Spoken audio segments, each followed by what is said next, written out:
Рахмат. Япон мамлекетине өкмөтүнө чоң ыраазычылык билдиребиз.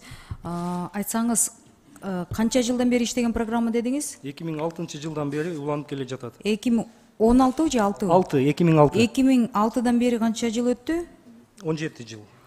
17 жылда 17 жылдагы 20-га көбөйтсөк 340 адам барып келиптир, туурабы? Ошол 340 адам кайсы кесип менен барып келди? Анализ кылынды беле? Анан ошол кесип менен аяктап келген, бул эми под госгарантия же все-таки. Келгенден кийин канчоосу мамлекеттик кызматта иштеп атышат? Анан кайсы кызматта иштеп атат? Жалпысынан 268 стипендиант. 268. Окууну аяктап келишкен. Бүгүнкү күнү алардын ичинен жана кайтып келген кызматчылардын саны 60%-ды түзөт. Анан жанагы 3 жыл милдеттүү түрдө 268ден 60% эле кайтып келип, калгандары калып калат шабы?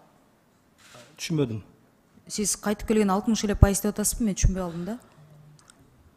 268 адам окуп келди, туурабы? Ооба. Ошол окуп келген адамдардын канчоосу кайра мамлекеттик кызматка кайтып келди? 60%. 60%. Документтер тапшырганда 100% тапшыргандардын баары мамлекеттик кызматта иштеш керек деген критерий бар, туурабы? Ооба.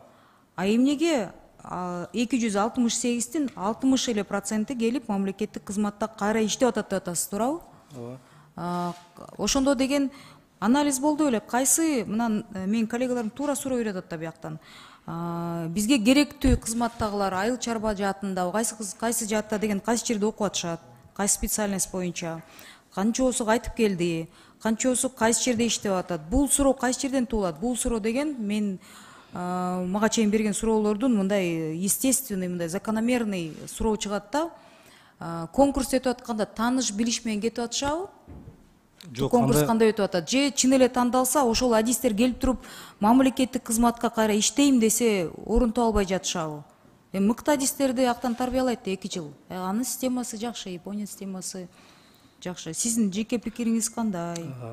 Бул жерде эми жана мен айтып өткөн тармактар боюнча окуп келип атышат. Анан 60%дан 60% иштеп жатат деген себеби жана 3 жылдык милдеттүү түрдө иштеш керек да. Ошол мөөнөтү бүткөндөн кийин көпчүлүгү жанагы частный сферага кетип калган учурлар бар да. Ошон үчүн бул жакта жанагы 100%дык көрсөткүчкө биз чыга албай жатабыз.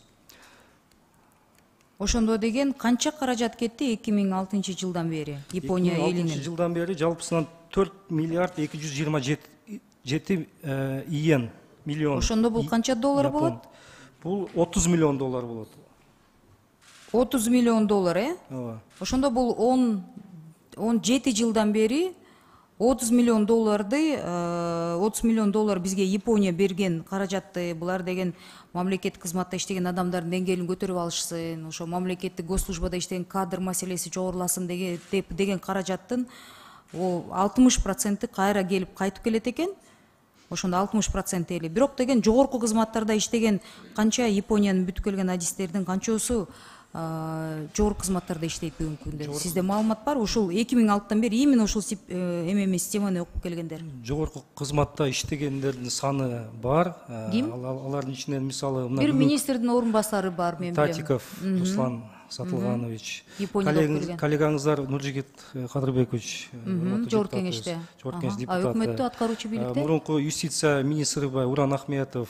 Бүгүнкү күнү президенттин администрациясында, жогорку кеңештин аппаратында. Бирок саналмай эле, министрликтерде акимдер бар арасында. Эми бул это же хороший большой жетекчи болбосо дагы мындай орун басар болуп, же болбосо ошол ортоңку жана ортоңку деңгээлден аппаратта бөлүм башчы, башкармалыктын башчысы болуп иштеп жүрүшөт. Мен ушу суранат элем да, мындай сунуш катары да бир анализ кылсаңыздар, эми бул чоң каражат 30 миллион доллар, канча 4 миллиард иени кетип атыптыр да, бул эми биздин акчабыз эмес. Ошол берген өлкөнүн каражаты да. Анан туура эле суроо бергендей, тааныш билиштерди окутуп алып, алардан кийин эмеге кетип калгандай болуп, именно биздин системада өстүрө турган кадрлар болсо жакшы болмок деген.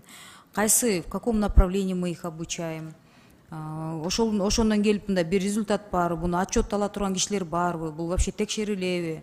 Убагында помните, кадр деген, кадры кайсы эле? Кадры 21 век Кадр эле? 21 века, да. Ал программа менен жалаң чоңдордун 90% чоңдордун балдары кетип калган, ошол өкмөттө иштегендердин. Көпчүлүгү кайтып келген эмес. Ошол Акаевдин убагындагы кийин Акаевдин убагында кетип болгон программа туурабы?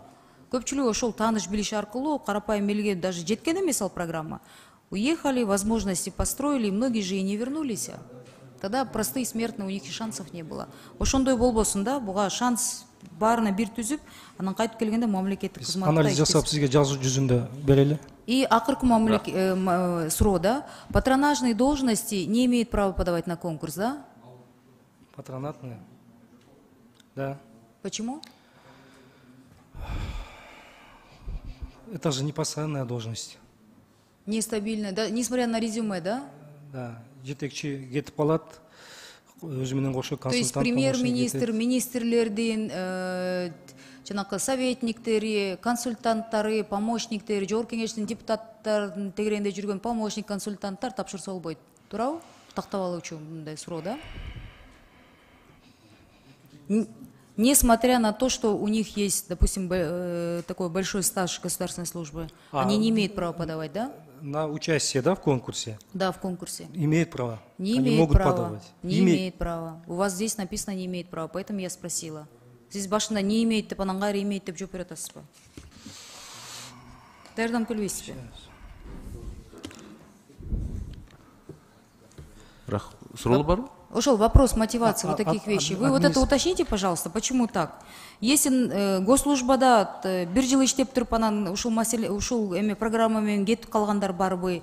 Бунун критерийи канча жыл иштеш керек негизи? 2 жыл стаж болуш керек. 2 жыл. Жыйынды стажы. Жыйынды стаж. Мамлекеттик же муниципалдык кызматта 2 жыл. Это как бы воспитание молодых кадров болот атат, Да. Бул патронажный билип бересиздерби? Тактап. Түшүнүктүү. Рахмат. Колдойм, рахмат.